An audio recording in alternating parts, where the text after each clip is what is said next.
Kana ilaallaa. Digestive system jechuun sirna bullaa'insaa jechuudha. Sirna bullaa'insaati.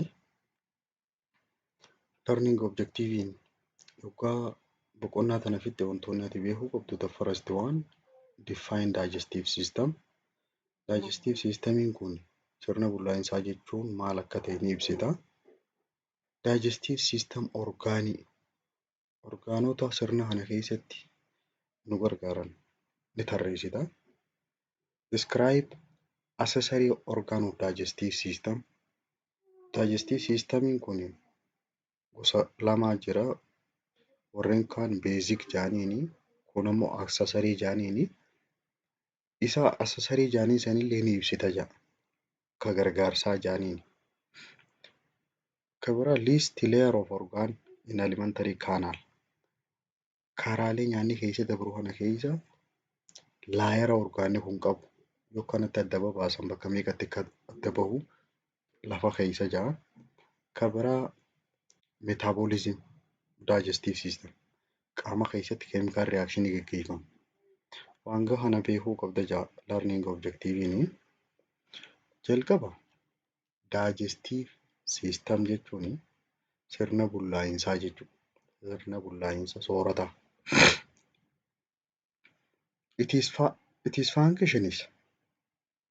Faayidaan sirna kanaa guddoon waa lama. Ingestion and digestion. Ingestion jechuun liqimsu.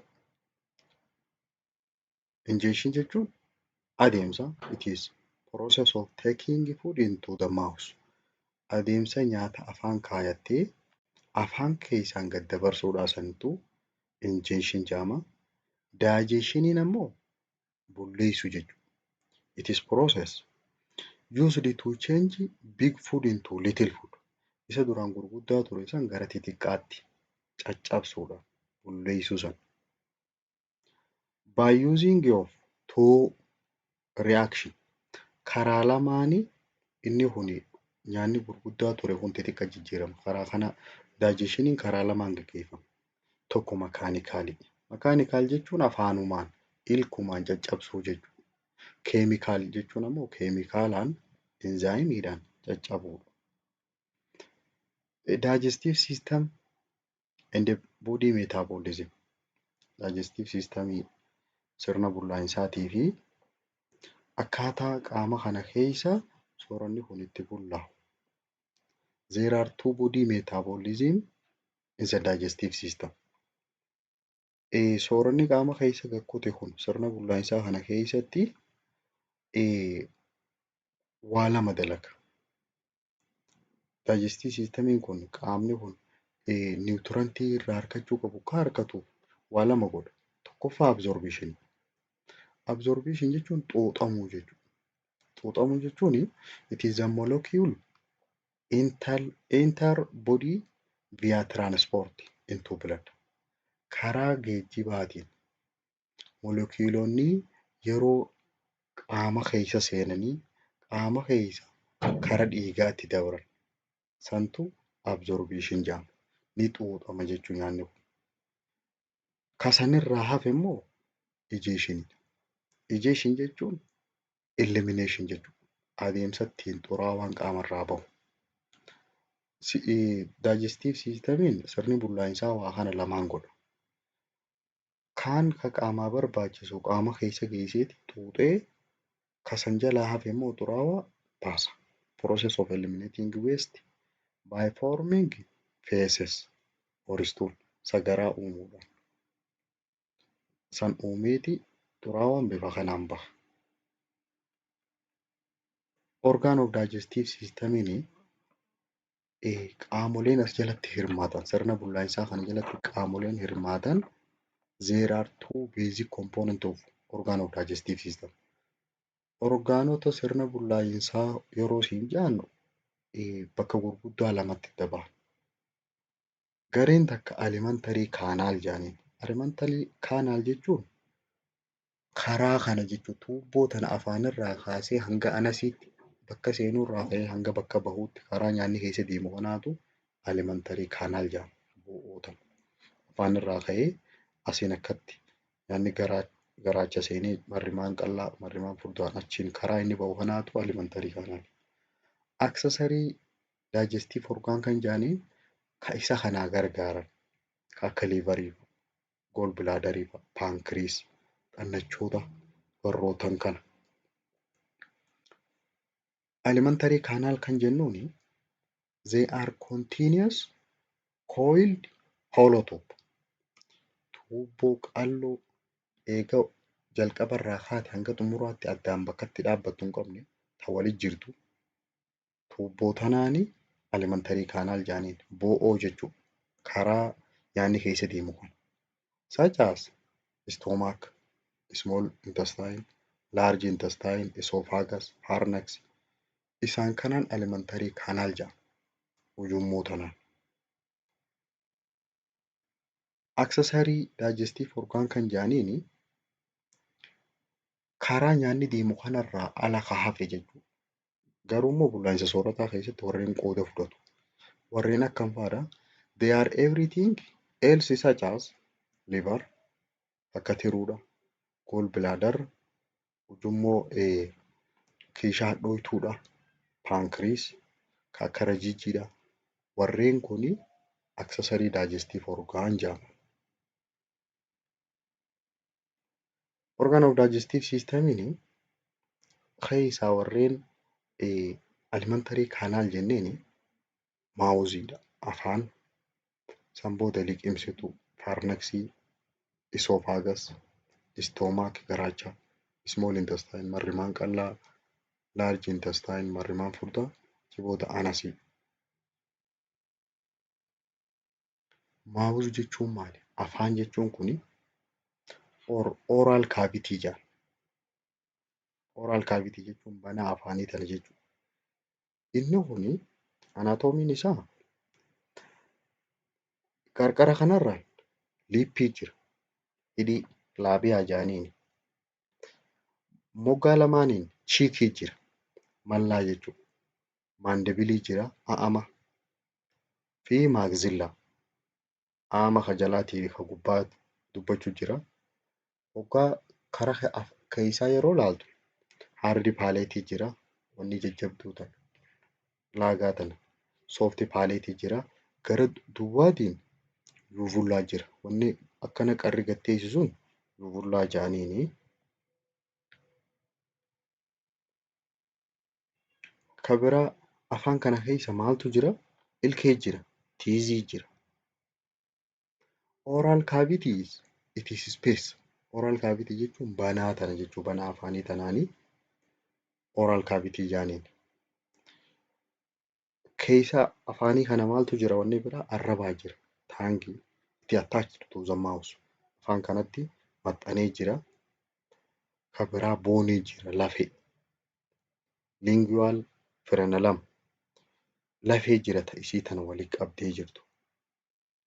Afaan gamaa gamanaan lafee keessa jira. Banaa jidduu tanaanii afaan jedhama. Oral cavity it is hollow space used to keep tongue, teeth, uvula, palatine and lingual tonsil. Banaan afaanii tuni wantoota hanga kana eeguudhaaf gargaartu. Wantoota akkam fa'a? Arrabaa fi ilkee. Yuvullaa jechuun arraba xiqqishaa sanii ka gubbarraa gad deebi'an. Paalaatiinii fi lingual tonsil jechuun tonsilii gamaa gamanaan jiru kan. Tonsilii jechuun waan laagaadhaa jechuudha. Waan laagaa ta'an jedhanii san. Oral cavity waan hanga kana keessatti qabatee taa'ani. Tongue yoo laalle arrabni it is attached to the mouth. Afaan kanatti maxxanee wanni jiruu fi faayidaan isaa to produce salivary glands. Xannacha. Salivary gland xannacha hancufaa, xannacha gororaa san oomishuudhaaf. Xannachi sun maal maddisiisa?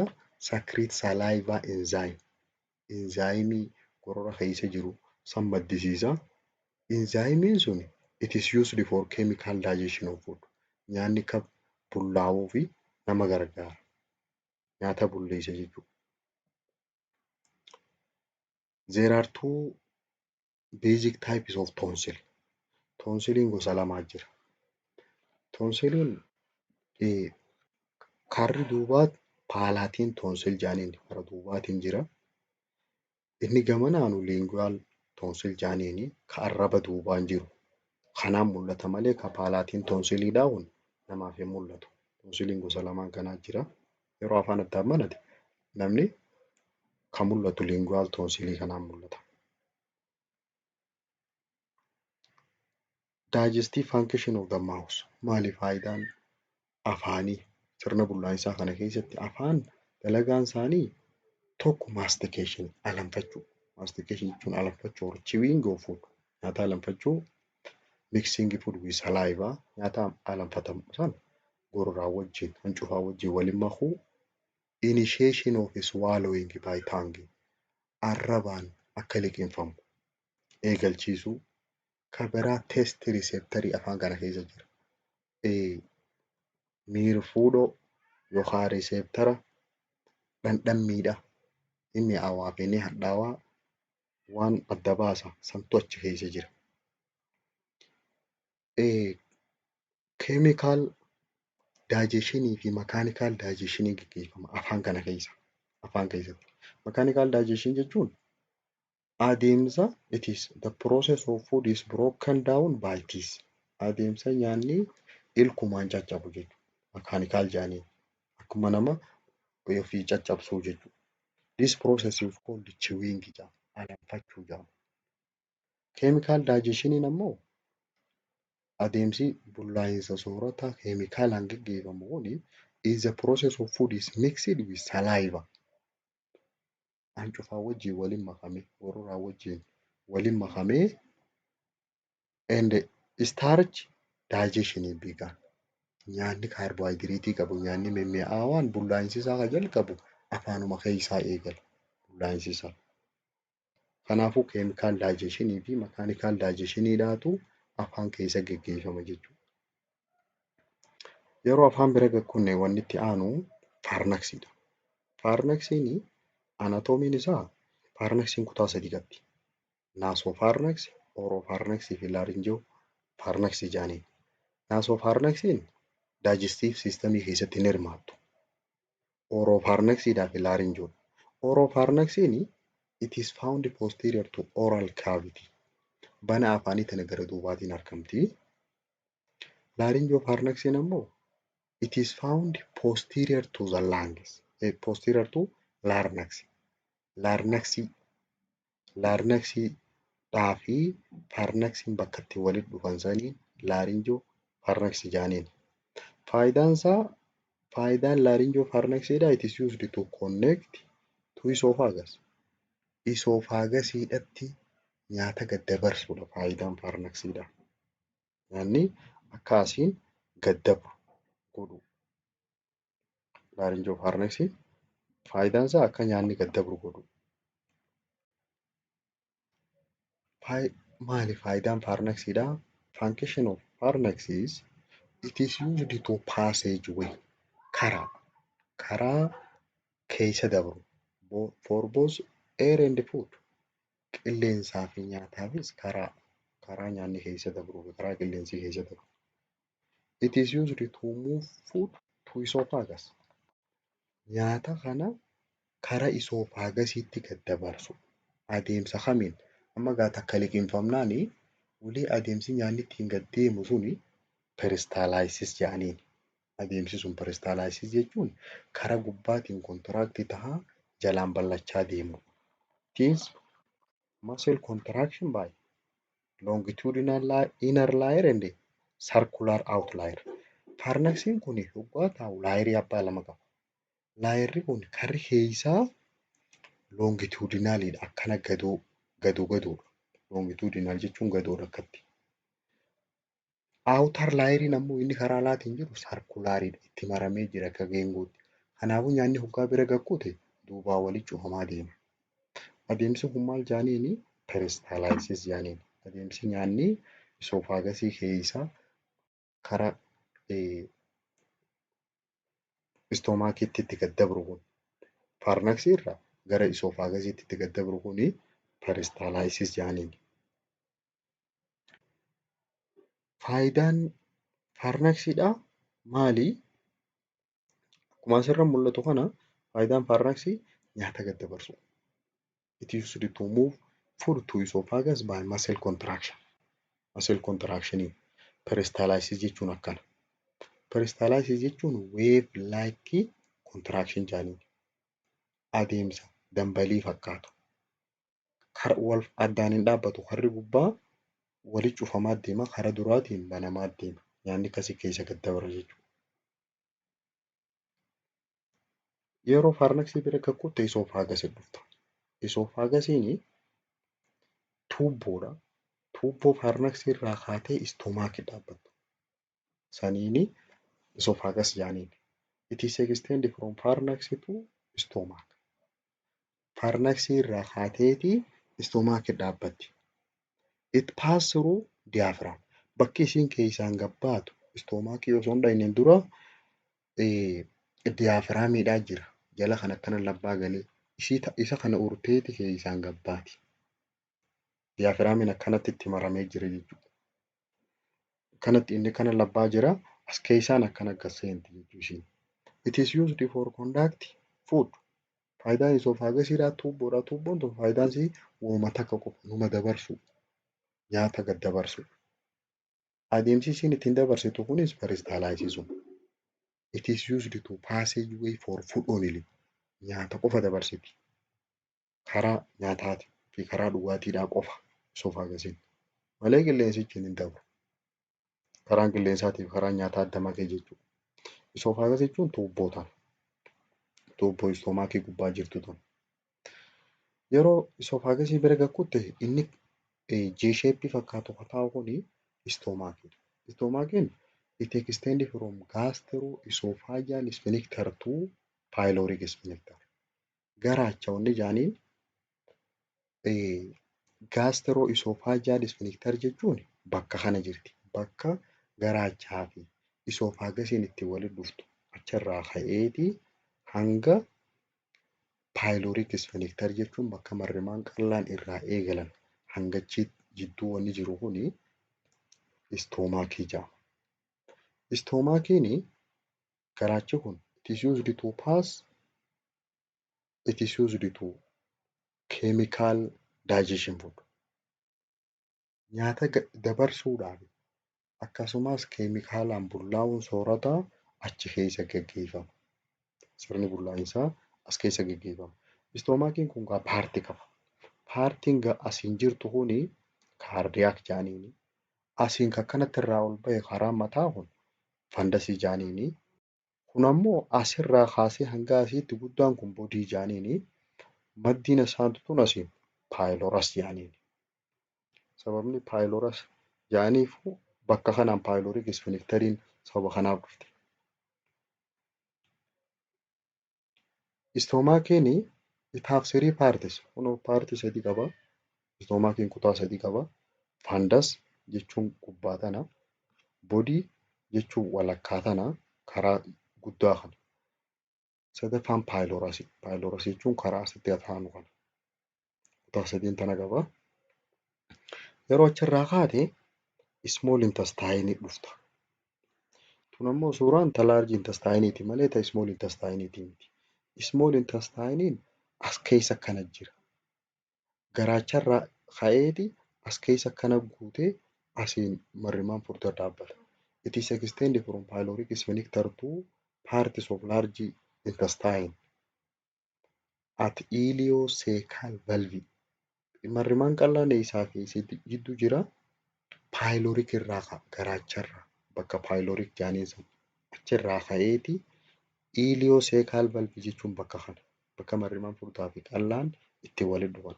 Bakka iiliyamiin marrimaan qallaatii fi seekamiin marrimaan furdaatti walitti dhufan hanga achiitti deema. Meetira 6 inni dheerinni isaa. It have three parts. Marrimaan qallaan kun kutaa sadii qaba. Kutaan sadeen inni qabu kutaan olaanu duodenum jedhaniin. Kuni gabaabaa seentimeetira 25. Qubee C fakkaataa C sheeppii bakka C fakkaatu san keessa Wanni achi bahee jiru paankiriisiitu irraa kanatti keessaa achi bahee jira. Katti aanu jeejinam jaaniini. Jeejinamii walakkaarra jira. Karaan gad aanu immoo iiliyam jaaniini. Kutaa sadiin tana qaba. Small intestine pilishaa circular foldio. Small intestine kun pilishaa jaaniini. Ofumaa fi dadacha'uu isaa tanaanii pilishaa jaaniini. Keessa isaa maaltu jira? Viilaayii jira. Viilaayii jechuun small tiny projection used for absorption. Waa xuuxuudhaaf gargaarti. Waan akka gingilchaa wayiiti wayii xuuxxi. Absorbishiniidhaaf gargaarti viilaayiin tuni. Laaktiyaalii jira. Laaktiyaal jechuun limfaatik veeseliidha. Hidda limfitti deemu. Karaa keessaa waa dabran jechuudha. Laaktiyaal jechuun. Laaktiyaaliin limfaatik veesel in the viilaayi. Viilaayi san keessa jirti. Ishee xixiqqoo san keessa karaan wanni xuuxame kun keessaan dabartuu jira. Iddoota xixiqqaa. Hoggaa marrimaan qal'aa fittee marrimaan furdaa seenta. Large intestine it is extend from bakki inni irraa ka'u iliocecal valve irraa ka'eeti asiin akka kutee hanga anasiitti dhaabbata. Akka sagaraan baatuunitti. Kutaa torba qaba inni kun. 7 paartii qaba large intestine kun. Paartiin isaa torban tun tamii bakki kuni karaan gaxaanu kun karri jalaa seekamii jaaniin. Seekam jaaniini tunis kutuma isaati wanni quba fakkaatu kun vermiformi appendixii jaan appendixiin ishii tana bakki yoo infileem taate appendisaayitii taatu sun tirfinjetii jechuun marrimaan tirfii tajaan sun appendiktoomidha piroosijarriisii kan dhugaa namarraa muran. Kutaan isaa sadaffaanii kolonii tana. Koloniin kun ascendingii kolonii jira. Akkatti oloo ba'u kun. Akka labbaa deebi'u kun tiraanisvarsi koloniidha. Kun kaasiin gad deebi'u kun discendingii kolonii. Asiin akkana deebi'u kun sigmoid kolon jaaniin. Sigmoid koloniin kun qubee S waan fakkaatuuf sigmoid kolon jaaniin. Qubee S fakkaata. Kuni akka gad deemu kun reektamiidha. Asiin aanaal kaanaalii jira. Karaa anasiidhaa jechuun karaa sagaraan keessaan baatu. Bakka inni jallateen tana. Asiin ascendingii kolonii bakka inni jallate tanaan asiin tiruu tuqa. Bakka tanaan tiruudha tuqa. Asiin ammoo ispiliiniidha tuqa. Karaa kanaan asiin garaacha tuqa. Marrimaan furdaan kwaadiraantii hunda keessa jira. Garaa hunda keessa. Kutaan isaa torban kan amma dubbanne isaaniidha. Appendixii seekamii ascending colon transverse descending sigmoid colon reektamiidhaa fi anasii kutaa torban kana qaba. Inni kun. Layer of organ in the alimentary canal. Karaan nyaanni keessa dabru kun yoo addaan akkana babaafne laayeratti yoo adda babaafne laayera afur qaba. Therefore basic layer of organ of alimentary canal of digestive system of human structure. Caasaa sirna bullaa'insaa kan ilma namaa hundinuu laayerii afur qaba. Laayeriin afran kun mukoosaa, sabmukoosaa, maskulaarisii fi seeroosaa jaaniin keessarraa gara alaatti hoggaa dubbamu. Inni keessatti karaan nyaanni keessa deemu sun kachi aanu sun mukoosaa jaaniin. Isa sayyoo kanatti irraas baafne katti aanu sabmukoosaa jaaniin. Sabmukoosaa jechuun sab jechuun aandar jechuudha. Jala jechuun mukoosaa saniin jala. Hoggaa san bira kutte kan sadaffaarra jiru maskulaarisii maashaa hedduu waan qabuuf maskulaarisii jaaniin. Kara alaatiin kan jiru seeroosaa jaaniin. Laayera afran kana qaba. Mukoosaanii the innermost layer. Innermost layer jechuun isa gara keessaatiin jiru jechuudha. Keessa san. Isa gara keessaa santu mukoosaa jedhama. Mukoosaa jechuun isa keessaa sani. Yoo isa kanarraa fuute kan itti aanee jiru sabmukoosaadha. Sabmukoosaa jechuun isa adii kana. Isa adii kanaan sabmukoosaa jaaniin. San bira hoggaa kutte kalara diimaa kan qabu kuni maskulaaris jaaniin. Maskulaarisiin kun maashaa hedduu qaba. Kan gara alaatiin marsee jiru sun seeroosaa jedhaniin inni adiin sun. It is simple columnar intestinal tube have lot of globulate cell. Inni gara keessaatiin jiru sun seelii globulatii jedhaman seelii waa ittiftu san hedduu qabaa. Used for protect, secrete and absorb. Faayidaan isaa ittisuu, waa maddisiisuu fi waa xuuxu. Laayirri keessaa sun. Submucoosaan ammoo kan lammaffaarraa sun deep to mucosal layer jalaan jira. Loose connective tissue. Connective tissue wal qunnamsiiftuu lallaaftuu qabaa. It is used to blood vessel faan achi keessa jira. Hiddi dhiigaa faan, narviin faan, limfaatikiin faan as keessa jira. Submucoosaa kana laayira lammaffaadhaa kana keessa as keessa jira. Hiddi dhiigaatii fi narviidhaa fi kun.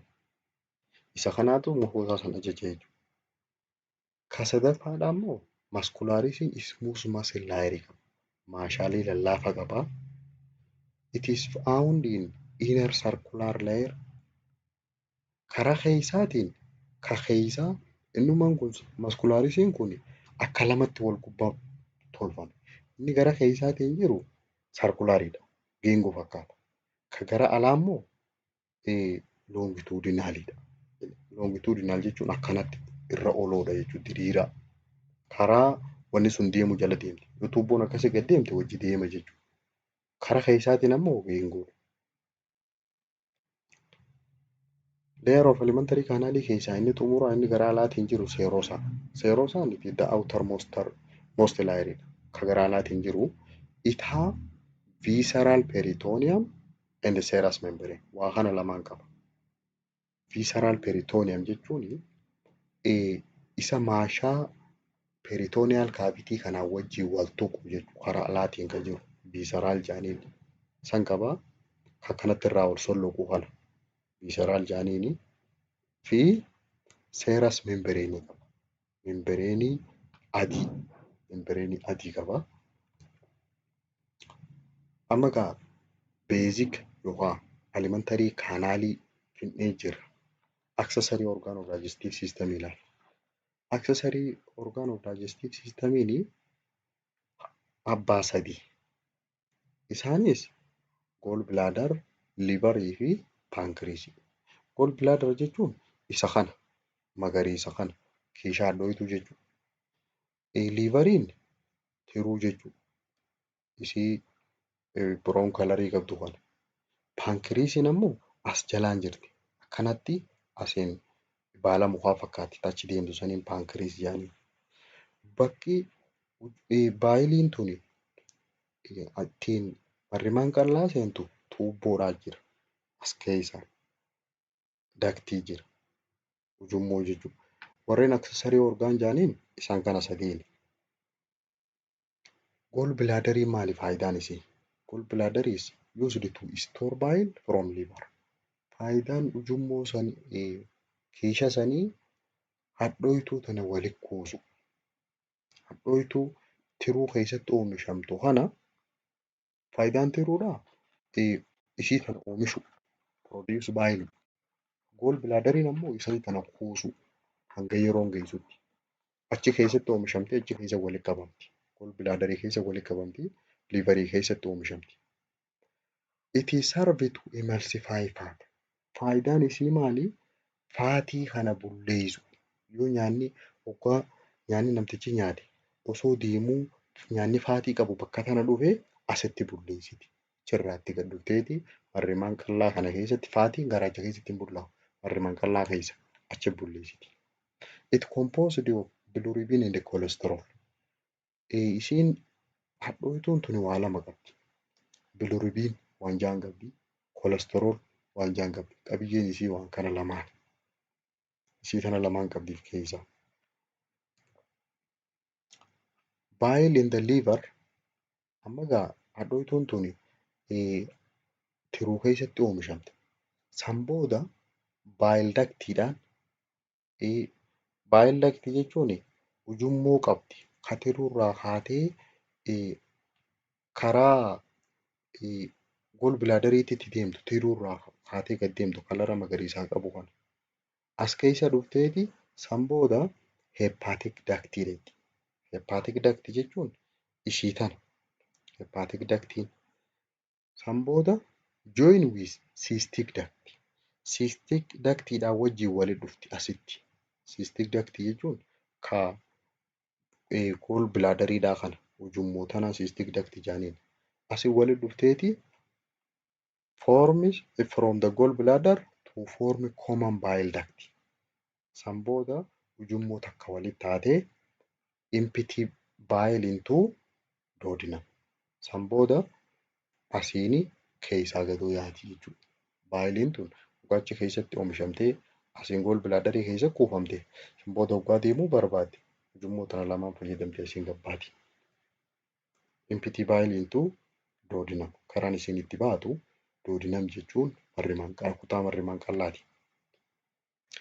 Aksesarii orgaanii keessaa inni itti aanu paankiriisii. Paankiriisii jechuun rajiijii jechuudha. Rajiijiin faayidaan isii maali? Function of key and digestion. Isiin tun bullaa'insa ijoo waan irratti xiyyeeffattuu jira. Waa sadii. Kaarboohayidireetii, pirootiinii fi lipidii. Kaarboohayidireetii, pirootiina, lipidii jechuun faatii nyaata cooma qabu. Isaan kana bulleessuudhaaf gahee guddoo taphatti. Rajiijiin. Paankiraatik enzaayimiin. Paankiriisiin tun enzaayimii oomishti. Enzaayimii waa bulleessu. Enzaayimiin kun akkamitti marrimaan qal'aa keessa dhufa? It enter duodenum through pancreatic duct. Pancreatic ductiin asiin jira. Ujummoo pancreatic ductiin hidda qabdi. Asiin. Hidda kanaan asiin marrimaan qal'aa kanatti gamana baha. Into common bile duct. Common bile duct jechuun kana karuma silaa baayiliin ittiin duodenumii seentu saniin enzaayimiin paankiriisiitiis ittiin duodenumii seena.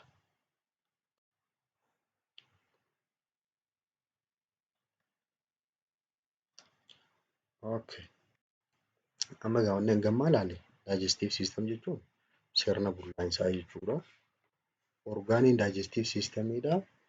Alimantarii kaanaalii irraa kaasa afaan irraa eegaltee hanga anasiitti kan jiru maawus, faarnaks, isoofagas, istoomaak, small intestine, large intestine, jiboota anasii.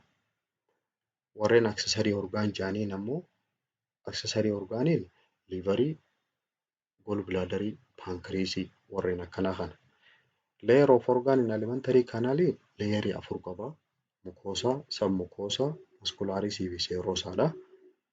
Body metabolism of digestive systemiin tokko absorptioniidha. Kun ammoo excretion or rejection jaaniini.